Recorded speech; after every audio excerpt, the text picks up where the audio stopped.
అందరికీ నమస్కారం అండి. నా పేరు మహేష్. మాది డాక్టర్ బిఆర్ అంబేద్కర్ కోనసీమ జిల్లా రాజోల్ నియోజకవర్గం. నేను ఒక చిన్న విషయం మాట్లాడదామనేసి ఈ వీడియో అయితే చేస్తున్నాను. ముఖ్యంగా ఈ ప్రైవేట్ స్కూల్స్ యాజమాన్యాలకి అలాగే కాలేజీ యాజమాన్యాలని నేను సూటిగా ఒకే ఒక ప్రశ్న అడుగుతున్నానండి. మీ కాలేజీల్లో మీ స్కూల్లో చదువుకుంటున్న పిల్లల తల్లిదండ్రులు ఎప్పుడైనా మీకు ఫీజుల విషయంలో లేట్ చేయడం కానీ లేదంటే మీ దగ్గరకు వచ్చి మేము ఫీజులు కట్టలేమని కానీ ఏమైనా చెప్పారా ఎప్పుడైనా? ఎందుకు అసలు మీరు పిల్లల జీవితాలతో ఈ విధంగా ఆడుకుంటున్నారు? ట్రాన్స్పోర్టేషన్ విషయంలో మీరు ఎంత డబ్బు చెల్లించమంటే అంత డబ్బు సప్పు చేసి పిల్లల తల్లిదండ్రులు మీకు ఆ డబ్బు చెల్లిస్తున్నారు. ఎందుకంటే పిల్లల జీవితాలు బాగుండాలనేసి. కానీ కాలేజ్ యాజమాన్యాలు, స్కూల్ యాజమాన్యాలు వాళ్ళకి ఎటువంటి ట్రాన్స్పోర్టేషన్ ఏర్పాటు చేస్తున్నారు? అసలు ఏ విధమైన ట్రాన్స్పోర్టేషన్? మీరు చెప్పేటప్పుడేమో మా దగ్గర ఎలాంటి ఫెసిలిటీస్ ఉంటాయి, పిల్లలకి ఎటువంటి ఇబ్బంది ఉండదు, ఎటువంటి అసౌకర్యం లేకుండా సౌకర్యవంతంగా మేము తీసుకొస్తామని చెప్తున్నారు. ఇక్కడ తీరా చూస్తే ఒకే బస్సుకి రెండు బస్సులకు ఒకటే నెంబర్ ప్లేట్ ఉంటుంది. లేదా అన్ఫిట్ బస్సులు, అది స్టీరింగ్ ఎలా ఉంటుందో తెలియదు, ఆ టైర్లు ఎలా ఉంటాయో తెలియదు, అసలు ఆ మిర్రర్స్ ఎలా ఉంటాయో తెలియదు, ఏ విధంగా విండ్షీల్డ్ పగిలిపోతే దానికి టేప్లు వేసి లేదంటే అద్దానికి అలాగా తాళ్ళు కట్టి తీసుకెళ్లే పరిస్థితులు. నేను ఒకసారి గత సంవత్సరం, నాకు సరిగ్గా డేట్ గుర్తులేదు, అవసరమైతే నా దగ్గర వీడియో ఉంటుంది, నేను అప్లోడ్ చేస్తాను వీడియో కూడా. వెనకాల అది ఎమర్జెన్సీ ఎగ్జిట్ ఏదైతే ఉంటుందో అది పోతే బ్యానర్ కట్టి నడిపే పరిస్థితి నేను మన ఊర్లో చూశాను. అసలు తల్లిదండ్రులు మీకు ఏ విషయంలో తక్కువ చేస్తున్నారు చెప్పండి? వాళ్ళ పిల్లలు భవిష్యత్తు బాగుండాలని పాపం వాళ్ళ గల్ఫ్ దేశాల్లోనూ ఎక్కడో పని చేసుకుని కూలి పని చేసుకుని వాళ్ళ జీవితాలు బాగలేదు, పిల్లల జీవితాలన్నా బాగుండాలని ఒకే ఒక ఉద్దేశంతో వాళ్ళ జీవితాన్ని త్యాగం చేసుకుని పిల్లల భవిష్యత్తులో బాగుండాలనేసి వాళ్ళు అప్పులు చేసి లేదంటే సంపాదించుకుని కూలోనాలు చేసుకుని మీ కాలేజీలోనూ మీకు డబ్బులు తగలేస్తుంటే మీరు పిల్లల జీవితాలతో చెలగటమాడుకుంటున్నారు చెప్పాలంటే నిజంగా. ఎందుకండి అదే ఆ పరిస్థితిలో మీ పిల్లలు అలా వదిలేస్తారా? కాలేజీ యాజమాన్యం ఎవరైతే ఉన్నారో మీ పిల్లలు అలాంటి బస్సుల్లో మీ పిల్లల్ని తిప్పుతారా మీరు? డ్రైవర్కి లైసెన్స్ ఉండదు, ఒకవేళ లైసెన్స్ ఉన్నా అది చిన్న లైసెన్స్తోనే పెద్ద బండి నడుపుతాడు. బ్యాడ్జ్లు ఉండవు, హెవీ లైసెన్స్లు ఉండవు, ఏమీ ఉండవు. ఇంకా కొంచెం గట్టిగా మాట్లాడితే తాగేసి నడుపుతారా అంటారు. ఓకే, తాగి నడుపుతారో లేదో సెకండరీ. అసలు మీరు ఒక కాలేజ్లో లేదంటే ఒక స్కూల్లో ఒక 40 మంది పిల్లల్ని ఒక బస్సులో సురక్షితంగా తీసుకెళ్ళాలంటే అసలు ఆ మనిషి దానికి అర్హుడా కాదా, ఆ డ్రైవ్ చేయగలదా లేదని కనీసం ఒక టెస్ట్ కూడా కండక్ట్ చేయరు. లేదంటే మీరు రోడ్డు మీద వెళ్తున్నప్పుడు ఎంతసేపు టైం తీసుకొచ్చేయాలంటే ఒక అరగంట లేట్ అవ్వచ్చు, గంట లేట్ అవ్వచ్చు, అవుతుంది. మీరు స్పీడ్కి వెళ్ళి తీసుకెళ్ళిపోమంటే ఎక్కడవుతుంది? రోడ్లు ఎలా ఉంటాయి?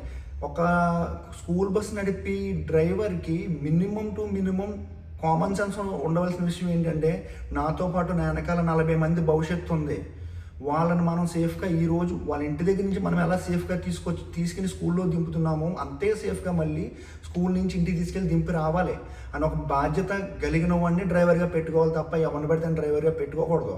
డ్రైవర్కి కొరువు కాదు మన ఇండియాలో. ఓకే, కనీసం ఒక ఎక్స్పీరియన్స్ ఉన్న పర్సన్, ఒక 30 సంవత్సరాలు 40 సంవత్సరాలు ఉన్న డ్రైవర్లు పెట్టుకోవాలి తప్ప ఇవాళ రేపు ఏదో నేను లైసెన్స్ వచ్చిన ఈ రోజు పెట్టేసుకోవడం కరెక్ట్ కాదు. పెట్టుకోవచ్చు, వాడికి నిజంగా బాధ్యత వాడికి అంత నాలెడ్జ్ ఉంటే పెట్టుకోవచ్చు, నేను కాదనట్లా.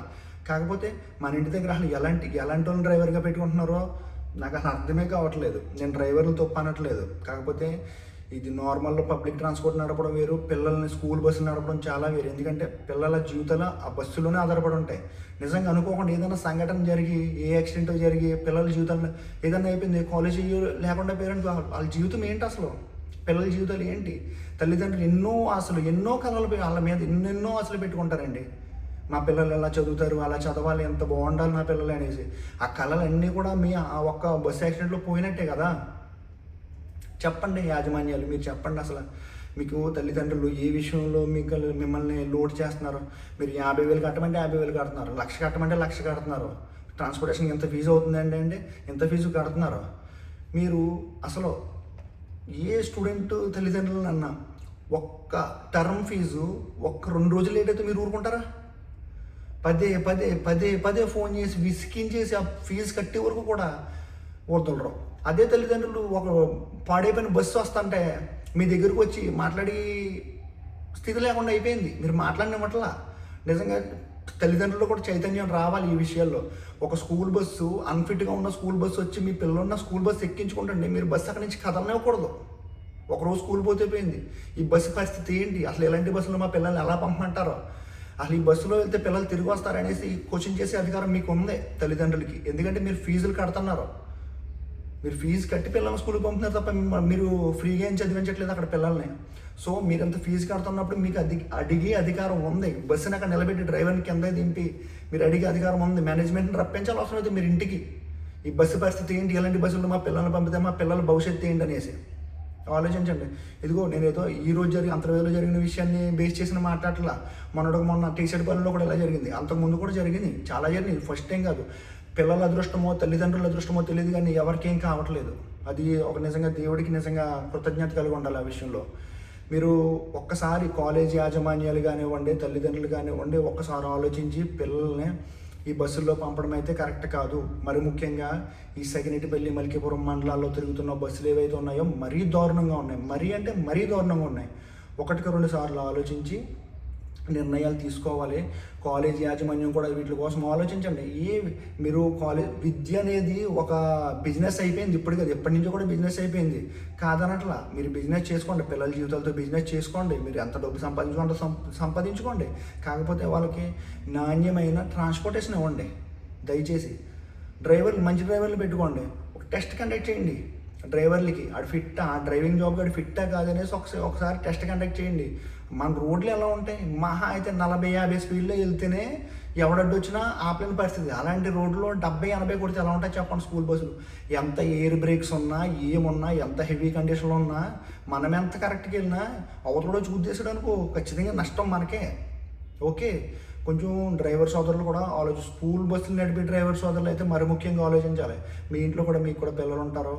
అదే స్కూల్ బస్సులో మీ పిల్లలు ఉన్నప్పుడు మీరు ఆ విధంగా నడుపుతారు లేదో నాకు తెలియదు, కానీ దయచేసి ఈ విషయాల్లో ఇంకొకటి, ఎందుకంటే ఇది పిల్లల భవిష్యత్తు. ఇక్కడితో ఆ భవిష్యత్తుని అలా చంపేయొద్దు దయచేసి. స్కూల్ యాజమాన్యాలు కూడా ఇప్పుడు నేను చెప్పిన ఈ మాటలతో మీరు మారిపోతారో అని నేను అన్నాను. ఎందుకంటే మీరు మారరు, కుక్క తోక వంకర అన్నట్టు ఎప్పుడు అలాగే ఉంటారో. కాకపోతే నాణ్యమైన ట్రాన్స్పోర్టేషన్ ఇచ్చి కొంచెం పిల్లల జీవితాలని పాడు చేయకండి. తల్లిదండ్రులు కూడా మీరు కూడా ఒకసారి ఆలోచించండి. మీ స్కూల్ బస్సులు ఎలాంటి స్కూల్ బస్సులు ఇంటికి వస్తున్నాయో ఆ బస్సులో పిల్లలు పంపితే అంత సేఫ్గా ఉంటారో లేదో ఆలోచించండి. మీకు ముందు చెప్పేటప్పుడు ఏమో మంచి స్కూల్ బస్సు వస్తుంది, లేదంటే ఇంటికి వచ్చి తీసుకెళ్తుంది. తీరా చూస్తేనేమో ఆటోలో తీసుకెళ్తారు, వెనకాల కూర్చోబెట్టి తీసుకెళ్తారు. ఆటోలో క్యారేజ్ బాక్స్ వెనకాల పెట్టి పిల్లల్ని అక్కడ కూర్చోబెడతారు. ఆర్టీఏ కూడా ఖచ్చితంగా, ఆర్టీఏ డిపార్ట్మెంట్ కూడా ఈ స్కూల్ బస్సుల విషయంలో, కాలేజ్ బస్సుల విషయంలో మీరు కొంచెం జాగ్రత్తలు తీసుకోవాలండి. ఎందుకంటే బస్సులు ఫిట్గా ఉన్నాయో లేదో చూసి 1-2 సార్లు చూసి పాస్ చేయాలి తప్ప అలా ఏదో తుతు మంత్రం కింద అలాగేదో పాస్ చేసి వదిలితే పిల్లల జీవితాలు నాశనం అయిపోతాయి. దయచేసి అవసరమైతే బ్రేక్ ఇన్స్పెక్టర్ గారు మీకు నిజంగా పిల్లల మీద ఎటువంటి ప్రేమన్నా, లేదంటే పిల్లల భవిష్యత్తులో బాగుండాలనుకుంటే దయచేసి మీరు కనీసం ఎవ్రీ 2 మంత్స్కో, ఎవ్రీ 3 మంత్స్కో ఖచ్చితంగా రోడ్స్ మీద మీరు ఆపి, లేదంటే ఆ బస్సు ఫిట్నెస్ ఎలా ఉందో కూడా పరీక్షించి, ఆ బస్సు నిజంగా ఫిట్గా లేకపోతే సీజ్ చేసి వాళ్ళ కాలేజీకి కావాల్సిన ఫైన్ వేసి అవసరమైతే కొత్త బస్సు కొనిపించడమో, లేదంటే ఆ బస్సుని రిపేర్ చేయించడం, ఖచ్చితంగా ఏదో చేయించేలాగా ఆర్టీఏ డిపార్ట్మెంటు కొంచెం ప్రజలకు సహకరించాలని కోరుకుంటున్నాను. మీరు ఎప్పుడు ప్రజల వైపే ఉంటారనుకుంటున్నాను. కాకపోతే మీరు కూడా ఒకసారి ఆలోచించండి పిల్లలు. ఎందుకంటే ఇప్పుడు ఫస్ట్ క్లాస్ నుంచి 10th క్లాస్ వరకు చదువుకునే పిల్లలకి అంతగా పాపం తెలియదు కూడా. అంత ముక్కు పచ్చలారనే వయసులోని వాళ్ళకి అలాంటివి జరగడం కరెక్ట్ కూడా కాదు. దయచేసి ఆర్టీఏ కూడా ఈ విషయంలో కొంచెం ముందుకొచ్చి కొంచెం చెయ్యాలనేసి మనస్ఫూర్తిగా కోరుకుంటున్నాను. అలాగే తల్లిదండ్రులు కూడా మీ వంతు మీరు కృషి మీరు చెయ్యాలి. ఎందుకంటే మీరు ఫీజులు కడుతున్నారు, మీకు అది అడిగే అధికారం ఉంటుంది. సో దయచేసి కాలేజ్ యాజమాన్యాలు, స్కూల్ యాజమాన్యాలు పిల్లల జీవితాలతో ఆడుకోవద్దు. అలాగే తల్లిదండ్రులు కూడా మీ పిల్లలు ఎలాంటి స్కూల్ బస్సుల్లో మీరు పంపుతున్నారో ఒకసారి చూసి, ఆ స్కూల్ బస్సు పరిస్థితి బాగోకపోతే ఖచ్చితంగా మీరు ఆపి, కాలేజ్ యాజమాన్యం మీ ఇంటికి వచ్చే వరకు కూడా, ఆ బస్సు మార్చే వరకు కూడా పిల్లల్ని అవసరమైతే మీరే తీసుకెళ్ళి దింపండి తప్ప అలాంటి స్కూల్ బస్సుల్లో పంపొద్దు. దయచేసి అర్థం చేసుకుంటారనుకుంటున్నాను. అంటే ఇదివరకు రోడ్లు బాగోలేదు మన ఏరియాలో అనుకోవచ్చు. నాకు తెలిసి ఒక 90% అన్ని రోడ్లు కూడా ఇప్పుడు బాగానే ఉన్నాయి. ఇక 10% 15% రోడ్లు వేయాల్సి ఉన్నాయి. రోడ్లను బ్లేమ్ చేసి అంత అయితే మన వరకు లేదు. మన సైరెంటిపల్లి మల్కీపురం వరకు నేను మాట్లాడుతున్నాను. మీకు తెలుసు మల్కీపురం సైరెంటిపల్లి రోడ్లు అంతా 90% అంతా బాగానే ఉన్నాయి. మిగతా 10% కూడా దేవుడి దయ వల్ల అయిపోతాయి అని అనుకుంటున్నాను. సో రోడ్లను బ్లేమ్ చేయడం కరెక్ట్ కాదు. కేవలం ఇది ఓవర్ స్పీడు, లేదంటే డ్రైవింగ్ మీద అవగాహన లేని విధానం వల్ల అవుతున్నాయి తప్ప. ఈరోజు చూడండి 2 కొబ్బరి చెట్లు పడ్డాయంటే ఆలోచించండి ఒకసారి గుద్దితే. అది అంత డ్రైవింగ్ ఆ విధంగా ఉంటుంది. రోడ్డు బాగుంది కదండి 80-70 అలా కొడితే అలాగే ఉంటుంది. ఎంత రోడ్డు బాగున్నా పిల్లలున్న బస్సు అంటే 40-50 అంతే. అంతకు మించి కూడా వెళ్ళకూడదు. ఇంకా అంతకుమించి చెప్పేది ఏం లేదు నేను. Thank you so much.